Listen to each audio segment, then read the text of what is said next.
చంద్రబాబు నాయుడు గారు అధికారంలోకి వచ్చిన తర్వాత సూపర్ 6 అని చెప్పేసి హామీలు ఇచ్చడం జరిగింది. ఆ హామీలను ఎన్నికల హామీలను నెరవేర్చే అవకాశం ఉన్నది. 100% చేయడానికి అవకాశం గురించి ప్రయత్నం చేస్తాడు ఆయన. అయితే ఇప్పుడు పోయిన జగన్మోహన్ రెడ్డి గవర్నమెంట్లో అన్నీ కూడా ఎలా అంటే అతను గెలవడం గురించి, అంటే ఆయన ఒక ఆయన ఒక పర్సనల్ ఎజెండా గురించే పనికిమాలిన పథకాలన్నీ ప్రజలను అమాయకులు చేసి రకరకాల పాలసీలన్నీ ప్రవేశపెట్టడం జరిగింది.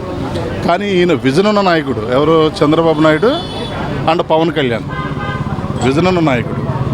ఈ విజన్ ఉన్న నాయకుడు పరిస్థితి ఏంటంటే ఆల్రెడీ చేసిన గవర్నమెంట్ ఏమో అతని గురించి, ఇతను ప్రజల గురించి చేయాలంటే ఆ లోటుని క్లియర్ చేసుకుంటా. ఎందుకంటే ప్రజలకి అంతకన్నా బెటర్మెంట్ పాలసీ ఉంటేనే ఇంకో క్యాండిడేట్ని ఎన్నుకుంటారు.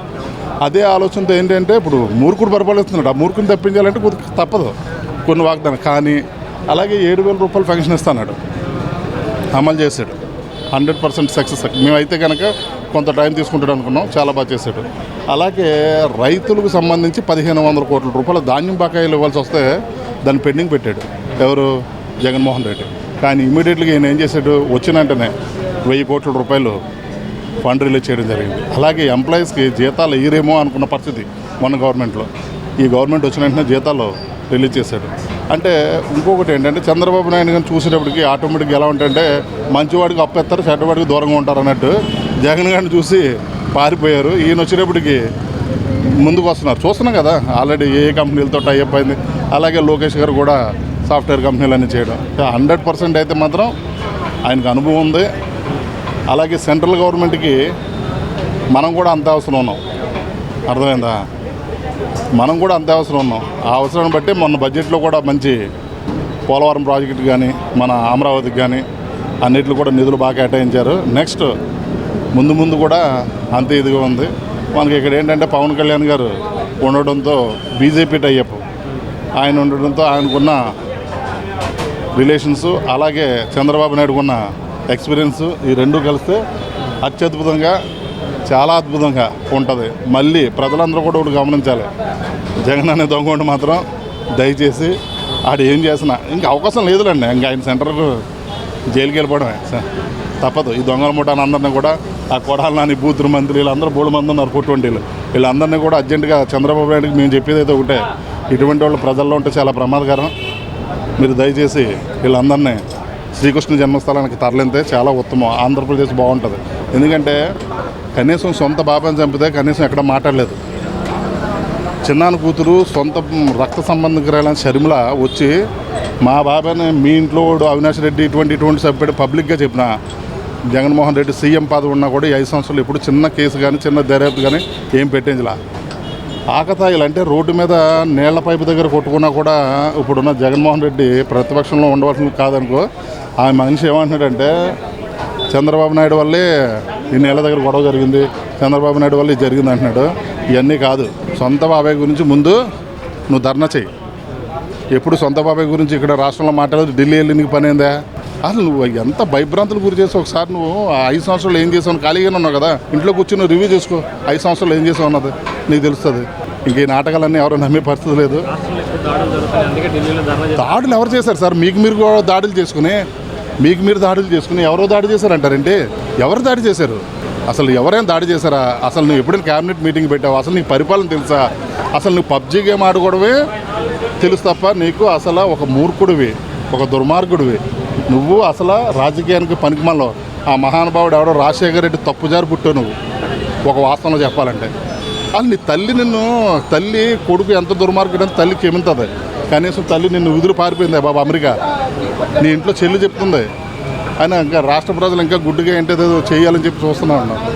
అదే ఏమండి ఒక విషయం చెప్పినా, విభజించి పాలించి కులాలను ఒక డిఫరెంట్గా విడదీసి కుల నాయకులను కొంతమందిని తయారు చేసి ఇటువంటి రాజకీయం చేశాడు.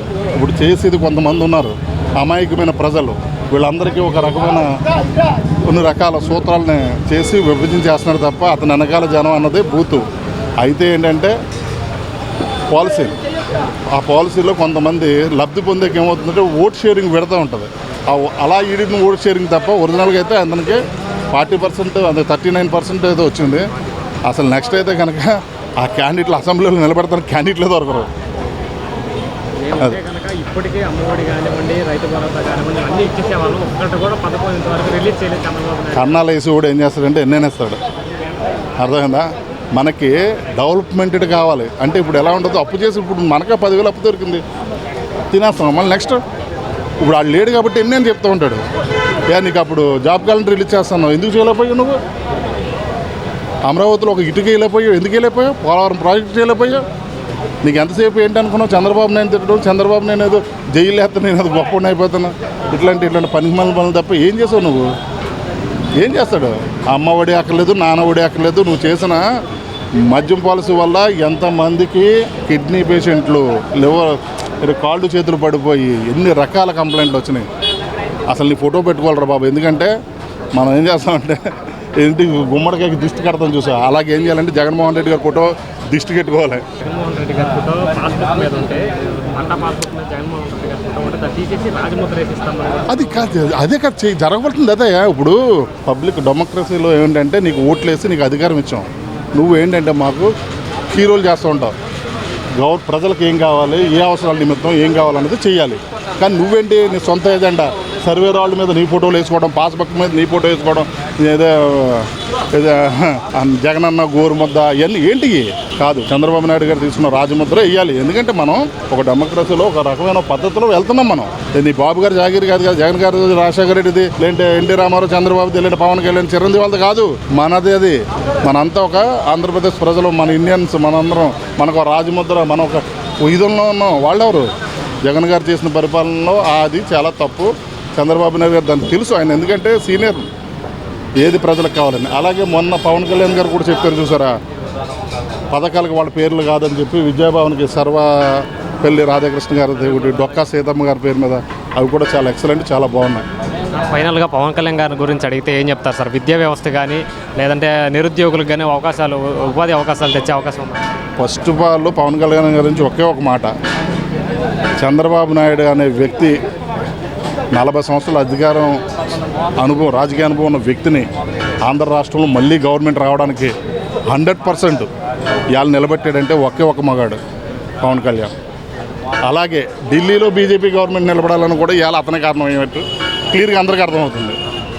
అతను ఏది ఆశించిన వ్యక్తి, ఎందుకంటే అన్నీ ఉన్నాయి, డబ్బులు ఉన్నాయి, పేరు ఉన్నాయి, జనం ఉన్నాయి, అన్నీ ఉన్నాయి కదా, నేను చెప్పక్కర్లేదు, మీ అందరూ తెలిసిందే కదా.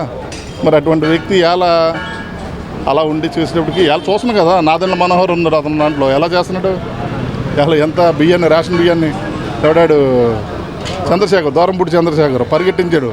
మొత్తం రైస్ మిల్లర్లు అందరినీ కూడా ఒక లైన్లోకి వచ్చారు. ఎవరండి వీళ్ళందరూ? ఎప్పుడు వైఎస్ఆర్ గవర్నమెంట్లో ఏం తిట్టేవారు? క్యాబినెట్ మీటింగ్ పెట్టి తిరుపతిలోకి వెళ్ళి, తిరుపతి ఎందుకు వెళ్ళేవారే అర్థమైంది కదా బాబా. తిరుపతి ఎందుకు ఆ రోజే ఎన్ని 100 సార్లు వెళ్ళి ఉంటుంది నాకు తెలిసి, చాలా భయంకరం. 2 చోట్ల ఓడిపోయారని కూడా చాలా మంది విమర్శించారు కదా సార్ వైసీపీ నాయకులు. ఒకటి సార్, అతను డబ్బులు పంచిపెట్టాడు. ఇప్పుడు మాది west Godavari Bhimavaram, first time మా ఊర్లోనే వేసాడు పవన్ కళ్యాణ్, మేమే ఓట్లేదు. నేను వైఎస్ఆర్సీపీలో తిరిగాను, వైఎస్ఆర్సీపీలో యూత్ పేషెంట్ చేశాను. 1 సంవత్సరం పోయాక అతను పాలసీ చూసాను, విధానం చూశాక మనం ప్రజల గురించి ఏదో చేద్దామన్న ఆలోచనతో వచ్చిన నాయకులుగా తయారవ్వాలనుకున్నాం. కానీ ఒక ఎజెండాతో, ఒక కుటుంబ పాలనతో ఉండాలన్న ఎజెండాతో తయారయ్యాడు అనిపించింది నాకు జగన్మోహన్ రెడ్డి. ఎందుకంటే ఒక పక్కన వైవి సుబ్బారెడ్డి, ఒక పక్కన విజయసాయి రెడ్డి, ఒక పెద్దిరెడ్డి రామచంద్రారెడ్డి, ఒక అవినాష్ రెడ్డి, వీళ్ళందరూ ఏంటి ఒక ప్లానింగ్. సరే నువ్వు వైజాగ్ చూసుకో, నేను తిరుపతి చూసుకుంటాను, నేను ఎక్కడ చూసుకుంటాను అన్నట్టు ఇడిపోయింది. పిఠాపురంలో కూడా పవన్ కళ్యాణ్ ఓరించడానికి చాలామంది చాలా విధాలుగా చాలా డబ్బు ఖర్చు పెట్టారు. ఎందుకంటే మా పక్క దగ్గరే కదా చూసాం.